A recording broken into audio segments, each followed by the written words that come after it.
Hello all, இன்றைக்கி நம்ம recipe என்னென்னு பார்க்கலாமா? தக்காளி சட்னி எப்படி செய்கிறதுன்னு பார்க்கலாம் வாங்க.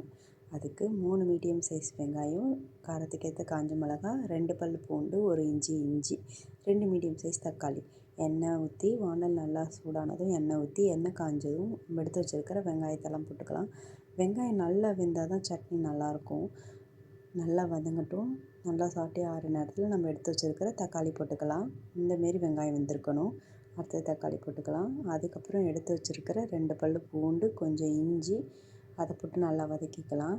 அது நல்லா லைட்டாக வதங்கினோடனே நம்ம சட்னிக்கு தேவையான உப்பு போட்டு நல்லா வதக்கினா வெங்காயம் தக்காளி கொஞ்சம் ஃபாஸ்ட்டாக வெந்துடும். அதனால் உப்பு போட்டு நல்லா வதக்கிக்கலாம். அதுக்கப்புறம் நான் எடுத்து வச்சுருக்கிற காரத்துக்கு காஞ்ச மிளகா போட்டுக்கிறேன். அவ்வளோதான். அதுக்கப்புறம் இங்கே இட்லி ஊற்றி ரெடியாக வச்சுருக்கோம். அது எல்லாத்தையும் மிக்ஸி ஜாரில் ஆறுனதும் நல்லா மிக்ஸி ஜாரில் போட்டு அரைச்சி உங்களுக்கு ஏற்ற மாதிரி தண்ணி ஊற்றி தாளிப்புக்கு கடலெண்ணெய் ஊற்றி கடுகு உளுத்தம் பருப்பு போட்டு கருவேப்பிலை போட்டு இறக்குனா சுவையான சூப்பரான தக்காளி சட்னி ரெடி. சாப்பிட்டு பார்த்துட்டு எப்படி இருக்குன்னு சொல்லுங்கள். பிடிச்சிருந்தா எங்கள் சேனலை லைக் பண்ணுங்கள், சப்ஸ்கிரைப் பண்ணுங்கள், ஷேர் பண்ணுங்கள். தேங்க்யூ.